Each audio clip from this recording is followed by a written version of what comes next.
Sa ngalan ng Ama, ng Anak at ng Espiritu Santo. Amen. Tayo ngayon ay nasa ika-18 linggo ng taon at dito napakaganda ng isinasabi ng ating Panginoon at halimbawa niya at ng mga alagad kung paano natin lutasin at harapin ang mga problema sa ating buhay at alam natin ng ating Panginoon ay laging kasama natin at tutulong sa atin. Sumayin niyo ang Panginoon. At sumayo rin. Ang pagbasa sa Banal na Ebanghelyo ayon kay Mateo. Luwalhati sa iyo, Panginoon.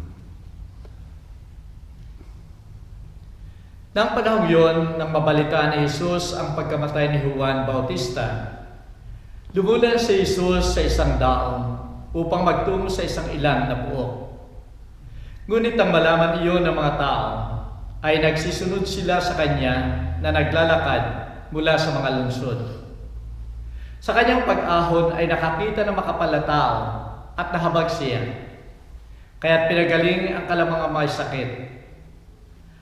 Nang magtatakip silim na, nilapitan siya ng mga alagad at nagwiga sa kanya. Ang buhok ay ilang at lampas na ang oras. Palisin mo na mga tao upang magtungo sa mga nayon at makabili ng makakain. Binigyan ni Jesus sa kanila, hindi kailangan umalis sila, bigyan ninyo sila ng makakain. Ngunit sumagot sila sa kanya, ang baon ay 5 tinapay lamang at 2 isda. Dalhin ninyo sa akin ang mga iyan, ang sabi niya. At pagkaraan ay pinaupo niya ang makapal na tao sa damuhan. Kinuha ang 5 tinapay at 2 isda. Itinaas ang mga mata sa langit at binasbasa ng mga ito. Pinagputol-putol ang mga tinapay at ibinigay sa mga alagad upang ipamahagi sa makapal na tao. Kumain ang lahat hanggang mabusog. At sa labis na tinapay na kanilang tinipon ay napuno ang 12 bakul. Ngayon ang nagsikain ay may 5,000 lalaki, bukod pa ang mga babae at mga bata. Ang salita ng Diyos. Purihin ka, O Kristo. Minamahal ko mga kapatid sa pananampalataya, may isang asawang lalaki at minsan ay binuksan niya yung wallet ng kanyang asawa. At ang tuwa niya, sapagkat nakita niya doon sa wallet ng kanyang asawa yung kanyang larawan, yung kanyang picture. Kaya sabi niya doon sa kanyang asawa, darling, ang saya ko. Sapagkat mayroon ka palang dala lagi na larawan ko at ito'y nasa iyong wallet. Ang sabi ng babae, laging kasama ko ang larawan na yan, ang picture na yan sa aking wallet. At alam mo ba, sapagkat sa tuwing ako'y magkakaroon ng problema, lalo na yung malalaki o mabibigat na problema o pagsubok sa aking buhay, ang tinitingnan ko lamang ay ang picture mong yan at mawawala na yung aking problema. Lalong sumaya yung lalaki, imagine sabi, parang yun ang solusyon, siya. Ang sabi ng lalaki sa kanyang asawa, mayroon bang miraculous effect o power yang larawan kong yan sa iyo kung ikaw ay nagkakaroon ng problema? Sabi ng babae, napakalakas ng power niyan pag ako'y nagkakaroon ng problema. Sapagkat pag dumarating ang aking problema, lalong yung pinakamalaki na, titingnan ko lamang yung larawan mong yan, yung picture mo na yan, at sasabihin ko sa aking sarili, mayroon pa bang lalaking problema kaysa magkaasawa ka ng lalaki na katulad ng nasa picture na ito? At dahil doon, mawawala na yung problema mo. Minamahal ko mga kapatid, tayong lahat ay mayroong problema. Kalimitan ay meron tayong mga pinagdaraan ng pagsubok sa buhay. At dahil dito kung minsan ay namumroblema tayo kung paano natin bigyan ng solusyon ang problemang ito.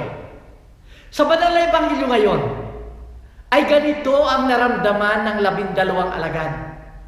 Imagine magtatakip silim na. Oras na halos ng pagkain. At sila ay nasa pook na ilang. Ang daming tao. 5,000 taong sinasabi dito sa banal na ebanghelyo bukod pa doon sa mga babae at mga lalaki. Ang ibig sabihin halos doble na yan. At walang pagkain, walang mabibila ng pagkain. Kaya't na problema yung mga alagad. Paano nila pakakainin yung lahat ng mga taong yon? At paano nila bibigyan ng solusyon?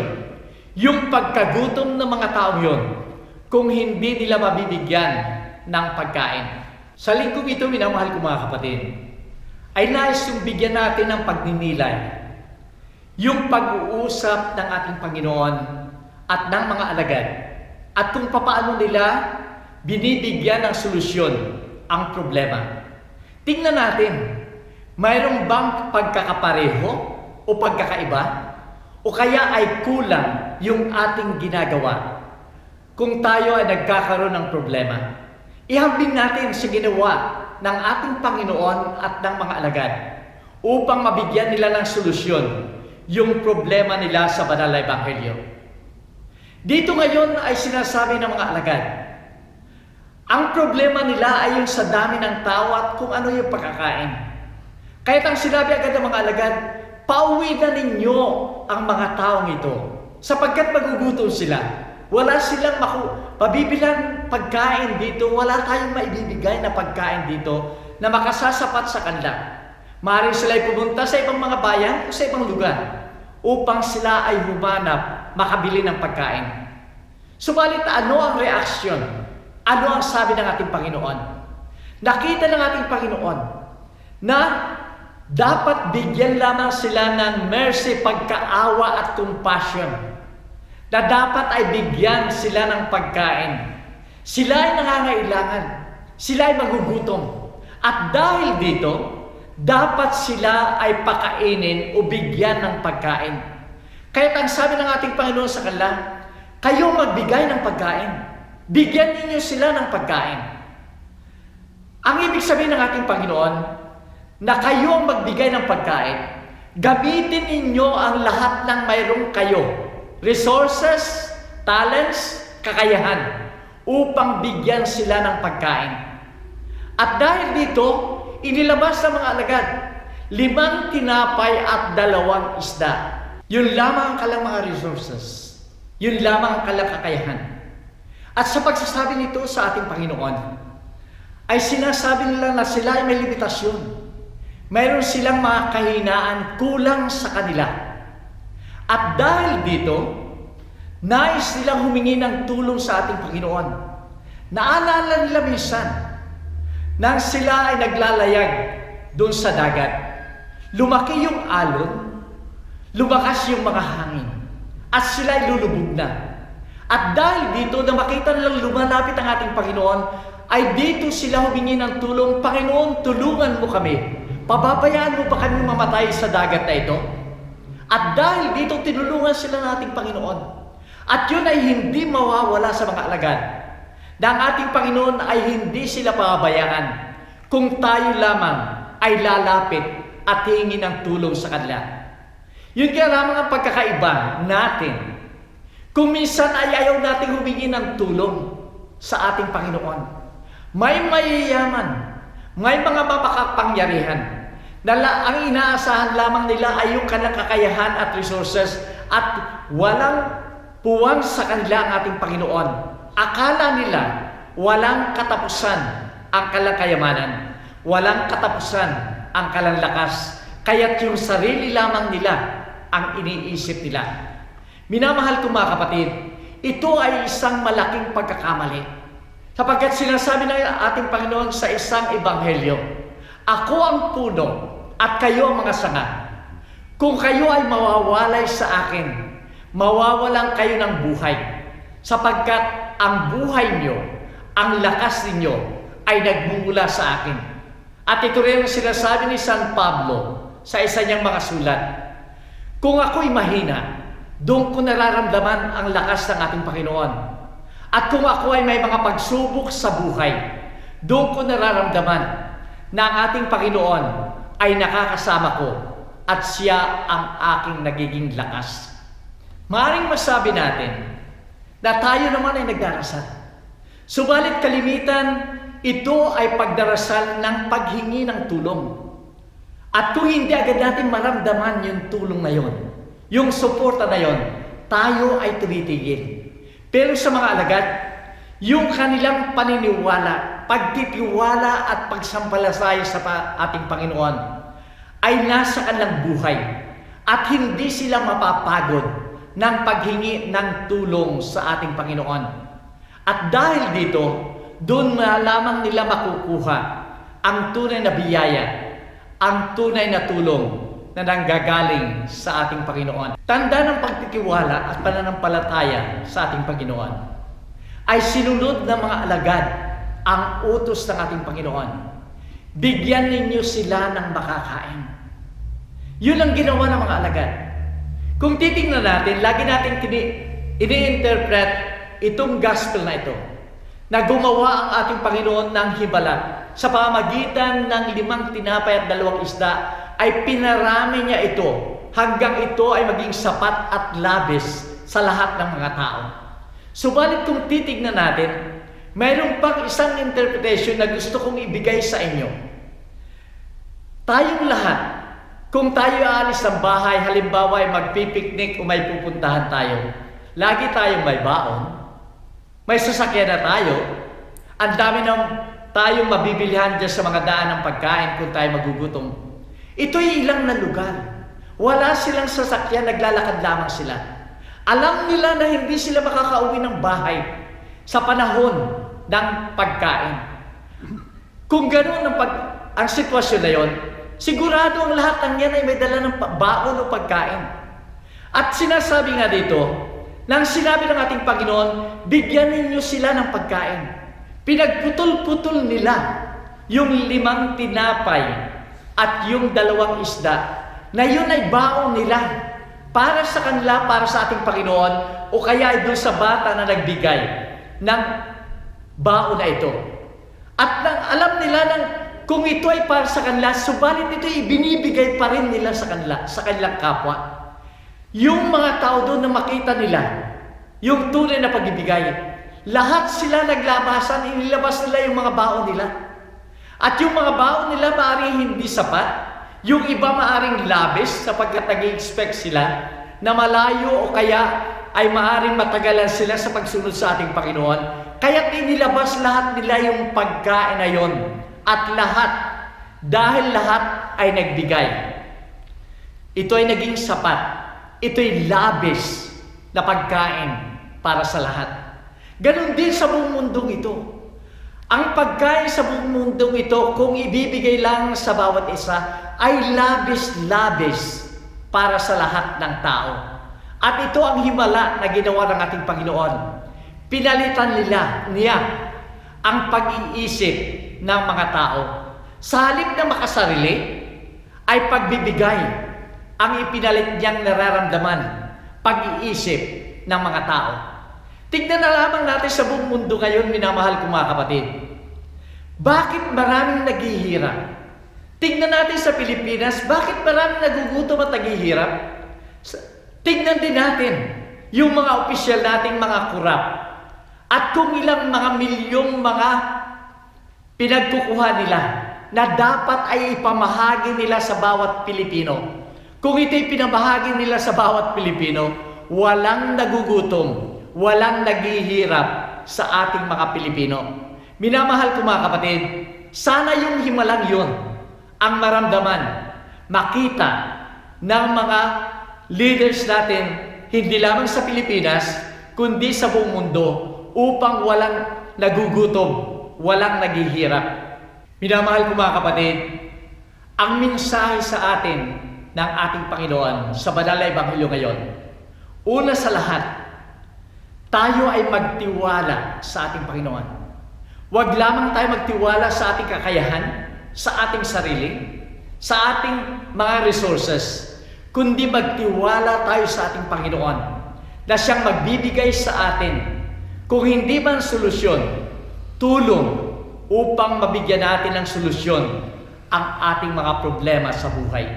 Alalahanin natin, siya ay laging nagmamalasakit sa atin. Mercy and compassion ang laging nararamdama, ang laging ipinadarama sa atin kung tayo ay nangangailangan ng tulong. Ikalawang mensahe niya, huwag tayong mapagod sa pagdarasal, sa paghingi ng tulong sa ating Panginoon, sapagkat ang ating Panginoon ay laging nakahandang tumulong sa atin. Alam niya na tayo may mga limitasyon. Alam niya na tayo may mga kahinaan. Alam niya na tayo kung minsan ay nagugulo ang ating kaisipan. Kung kaya't doon siya magpupuno sa atin. Siyang magbibigay ng lakas sa atin. Siyang magbibigay ng inspirasyon sa atin. Kung patuloy tayong hihingi ng tulong sa ating pagdarasal sa Kanya. Ang ikatatlong mensahe sa atin ating Panginoon, siya ay hihingi ng kabahagi para sa atin. Katulad ng ginawa niya sa banal na ebanghelyo ngayon. Humingi siya ng kabahagi ng mga alagad. Yung kabahagi ng mga alagad, ang ibig sabihin niyan, kayo ang magbigay ng pagkain.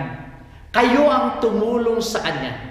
Kaya nga sa bawat paghingi natin ng tulong, tayo ay hihinga ng kabahagi ng ating Panginoon upang malutas yung mga problema at pagsubok sa ating buhay. Kinakailangan nating tumugon doon sa paghingi niya ng ating kabahagi. Sapagkat kung hindi tayo kikilos, kung hindi tayo makikibahagi, walang mangyayaring solusyon sa ating problema. Sinasabi nga nila, nasa Diyos ang awa, subalit nasa atin ang gawa. Minamahal ko mga kapatid, hindi tayo bibiguin ng ating Panginoon. Lagi niya tayong bibigyan. Lagi niya tayong aakayin. Lagi niya tayong palalakasin. Mayroong isang matandang babae na nakatira doon sa isang duplex, isang bahay, pero dalawa ang nakatira, magkatabi. Itong matandang babae ito ay napaka-reliyosa. Lagi siyang nagdarasal. At kalimitan dahil matanda na nga, malakas yung kanyang dasal at napapakinggan doon sa kapitbahay, doon sa nakatira, doon sa kabila ng bahay. Itong nakatira dito sa kabilang bahay ay hindi naniniwala ito sa Diyos. Wala itong reliyon. At lagi niyang pinagtatawanan yung matandang yon, sapagkat sinasabi ng matandang babae, ang lahat ng nangyayari sa akin ay isinasabi ko sa ating Panginoon. Ako ay humingi ng tulong sa Kanya at lahat ay binibigay niya sa akin. At dito nga, pinagtatawanan siya nitong hindi naniniwala sa Diyos. At isang araw, napakinggan nung lalaking yon na hindi naniniwala sa Diyos ang dasal ng matandang babae. Ang sabi niya, Lord, tulungan mo ako sa araw na ito, sapagkat ako ay may sakit. Ako'y nagugutom na. Kailangan ko po ng pagkain at hindi ako makakalabas upang bumili ng pagkain. Na marinig ito ng lalaking yon na hindi na naniwala sa Diyos. Sabi niya, ito ng pagkakataon ko para patunayan na hindi Diyos ang tumutulong sa kanya. Kaya ang ginawa niya, kumuha siya doon sa kanyang tinapay, ibinalot niya at inilagay niya doon sa harap ng pintuan nung matandang babae. At pagkatapos nag-doorbell siya, pagkatapos ng doorbell, tumakbo na siya doon sa kanyang bahay. Yung matandang babae, nang mapakinig niya yung doorbell, ay pumunta siya doon sa pintuan, binuksan niya, at doon niya nakita isang supot ng tinapay. At ang sabi niya, Lord, thank you very much. Alam ko na hindi mo ako bibiguin. Alam ko na hindi mo ako gugutumin. Alam ko na ibibigay mo ang aking pangailangan. At doon nga lumabas yung matandang lalaki. Ang sinasabi niya, luko-luko ka. Sapagkat hindi Diyos mo ang nagbigay niyan. Ako ang naglagay ng tinapay niyan sa harap ng inyong pintuan. At dahil dito lalong lumakas yung panalangin ng matandang babae. Praise the Lord! Thank you, Lord! At hindi mo talaga ako bibiguin. Kahit gamitin mo itong masamang tao para ibigay sa akin ang iyong akin ang pangangailangan. Gagawin mo upang ako ay hindi mo bibiguin at bibigyan mo yung aking pangangailangan. Minamahal ko mga kapatid, tayong lahat ay huwag mapagod sa paghingi ng tulong sa ating Panginoon. Ito man ay mga problema, ito man ay mga pagsubok sa ating buhay. Ang ating Panginoon ay gagawa ng paraan. Kahit siya gumawa ng himala upang bigyan tayo ng tulong, bigyan tayo ng tunay na buhay. Pagkatapos po ng blessing ay mayroon akong announcement at bigyan ninyo ng panahon. Subayin niyo ang Panginoon. At sumayo rin. Minamahal ko mga kapatid, tayong lahat ay mahal ng ating Panginoon. Hindi niya tayo bibiguin kung tayo hingi ng tulong sa Kanya. Kaya panatilihin natin ang maganda nating relasyon sa ating Panginoon. At sana ay lagi kayong pagpalain ng makapangyarihang Diyos Ama, Anak, at Espiritu Santo. Amen.